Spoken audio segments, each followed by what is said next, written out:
This video includes a paid sponsorship from Exter, but more on that later. Just how does Tesla's current 4680 battery production ramp up compare to the previous 2170 production ramp at Giga Nevada a few years ago? And also, how does it compare to Panasonic's own 4680 production ramp? Let's dive into these details and put Tesla's production progress in perspective. I'm John, and welcome to Cleanerwatt.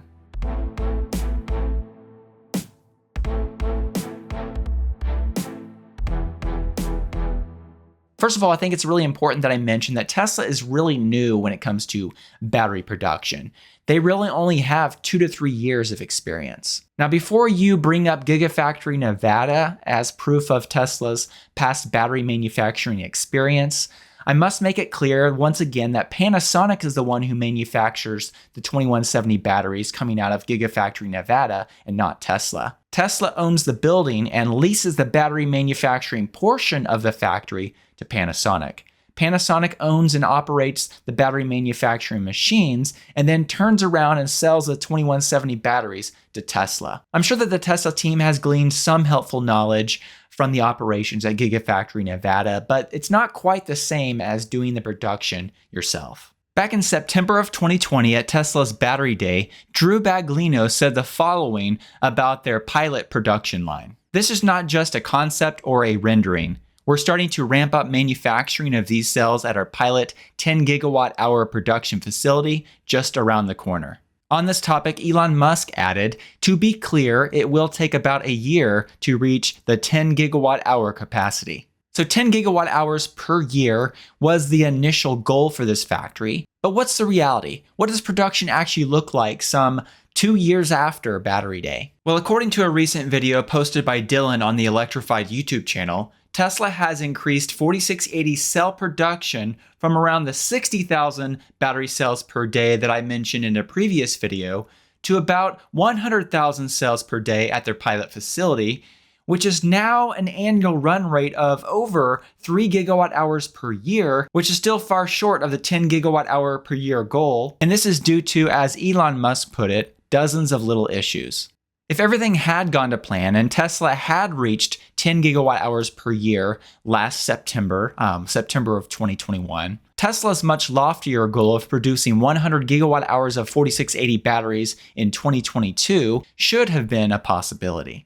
With such a large goal, 100 gigawatt hours per year in 2022, very likely Tesla planned on both Gigafactory Berlin and Gigafactory Texas to be producing quite a few batteries right now here in the fall or near the end of 2022. But while that is not the case, Dylan of Electrified did mention in the video that I previously talked about that Giga Texas 4680 cell production has begun at a rate of around 10,000 cells per day initially, so at least the production ramp has apparently started beyond just the pilot line. It now appears quite evident that Tesla's production goals were just a bit overly optimistic, especially when you compare it to, say, Panasonic's own 4680 battery cell development plans and the goals that they've set up.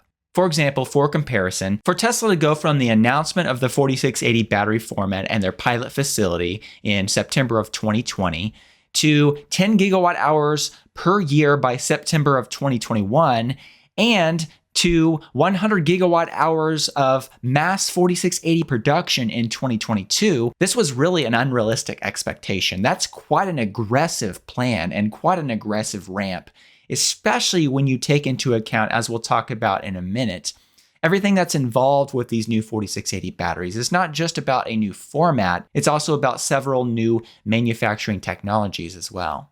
Now, if you've been following Tesla and Elon Musk for any period of time, you know that Tesla and Elon especially, they like to set really aggressive goals for the future. And while they often get a lot of flack for this, especially if they're just shy of their goal, sometimes they hit these goals, like when they predicted that they could sell around 500,000 electric vehicles by 2020, and they basically met that goal in 2020. And that goal was set out like 6 years previous. So That was something that seemed like a stretch then, but Tesla reached it. I fully believe, and in my opinion, Tesla sets these lofty goals because they believe that it stretches the Tesla team and pushes the Tesla team to achieve more than would have been achieved without such a large expectation.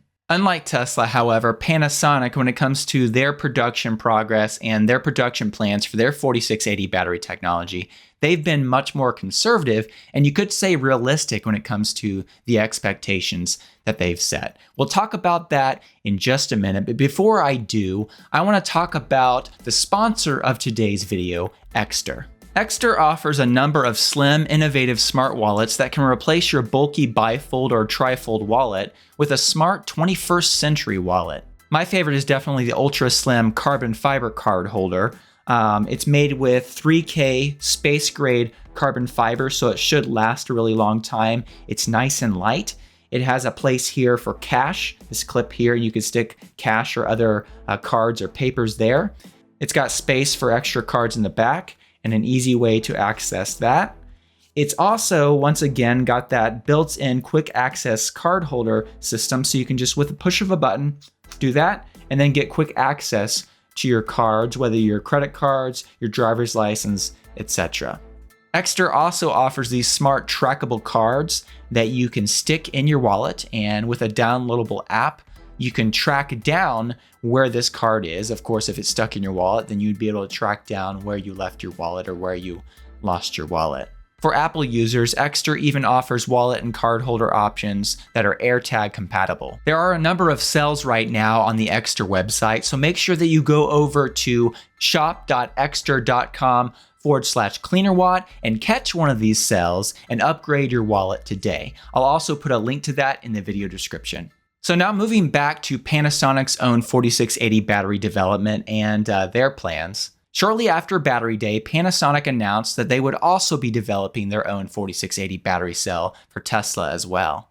Interestingly enough, as I talked about in a recent video, this Panasonic cell will not be tabless and the electrodes will be manufactured via a traditional wet solvent process. It's obvious that Panasonic wanted to play it just a bit safer with the development of these 4680 batteries, likely because they wanted to bring it to market as quick as possible. Now, when it comes to Panasonic's development timeline, back in October of 2020, Reuters announced that Panasonic would be making this battery. Then this Inside EVs article mentioned that in May, Panasonic began pilot 4680 production in Japan, and it also mentioned that mass production of these 4680 battery cells in Japan should begin, quote, in the next fiscal year between April 1st, 2023 and March 31st, 2024.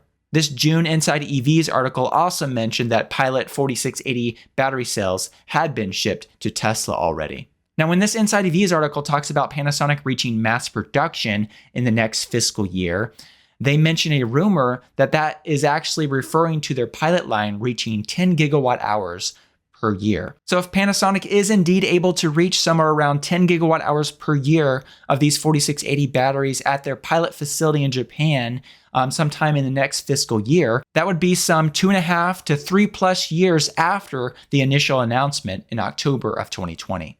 Do note that when I mentioned that 2.5 to 3+ years after the initial announcement, that's just talking about the pilot facility. That's not talking about mass producing these at a secondary regular facility, like say, for instance, if Panasonic does produce these 4680 batteries at their planned Kansas factory in the future. It's unrealistic to expect from Panasonic a large-scale ramp-up at a secondary facility of these 4680 batteries until after their pilot facility fully ramps up. So sometime after the next fiscal year. So that could happen sometime maybe in late 2024 or late 2025, according to my estimates.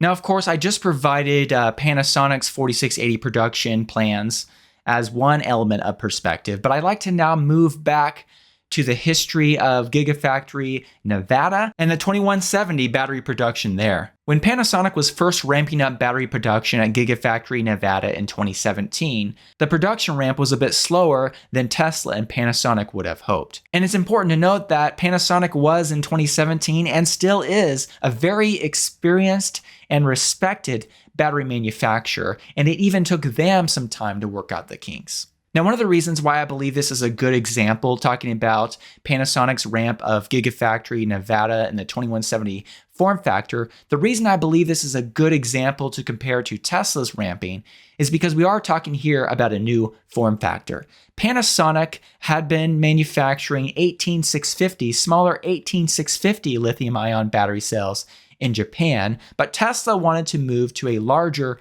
2170 cell format for the new factory. This, of course, required some new machinery, not just a copy-paste of the production lines from Panasonic in Japan.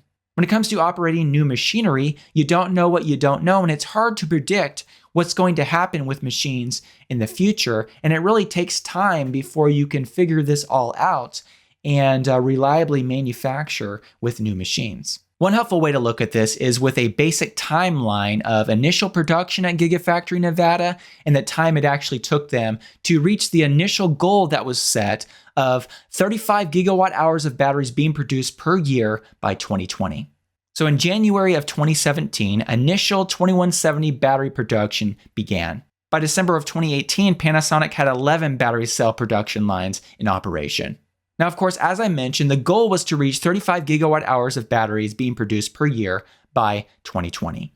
By April of 2019, according to an Elon Musk tweet, the factory was able to reach a rate of around 24 gigawatt hours per year, and at that point had 12 battery lines. However, 2020 came and went, and Panasonic was not able to break the 30 gigawatt hours per year barrier in 2020, so they were shorter than their goal. However, according to an official Panasonic report, by May of 2021, they had reached a production rate at the factory, finally, of 35 gigawatt hours per year. And I believe this rate was made possible because they added a 13th production line in the summer of 2021. Now here in 2022, Panasonic has added one more additional line to this Gigafactory, and they now produce somewhere between 36 to 39 gigawatt hours per year, with 14 battery lines. So when you look at this timeline and you see an experienced battery manufacturer like Panasonic taking a little extra time to get to their goal of 35 gigawatt hours per year, and once again, this was not a revolutionary new battery, it was just a slightly larger battery with a similar chemistry inside to what they were manufacturing there in Japan. If it took a little longer than expected to work out the kinks with that machinery, think about Tesla's 4680 battery cells with not just a larger form factor, but also a few other technologies built in that are innovative as well. Nonetheless, Tesla has 4680 batteries in a production vehicle, and in addition, the pilot facility is producing quite a few batteries per day, and they have a pretty good run rate. Even though a 3 gigawatt hour per year run rate may not seem impressive, this is just the beginning, and once again, this is a very innovative battery with a lot of new processes. I'm still very confident that Tesla will figure all this out because the technology works, they have great talent, and they've also secured quite a bit of battery supply from their suppliers, so their growth should not be limited by 4680 production in the near term. Will Tesla reach their goal of producing 100 gigawatt hours of 4680 batteries per year 1 year late by the end of 2023? I think it's definitely possible. Do let me know what you think about all this in the comments section below. And also, if you work in the battery or automotive industry and you have any insights that you'd like to share with me, feel free to email me. My email address is John, J-O-N, at Cleanerwatt.com. Again, John, J-O-N, at Cleanerwatt.com. I'd also like to thank the Patreon supporters who support me every month and help make this content possible. A special thank you to my performance supporters and also the other supporters listed on the screen. If you'd like to find out more about the Patreon community I've set up, I'll put a link in the video description. Thank you so much.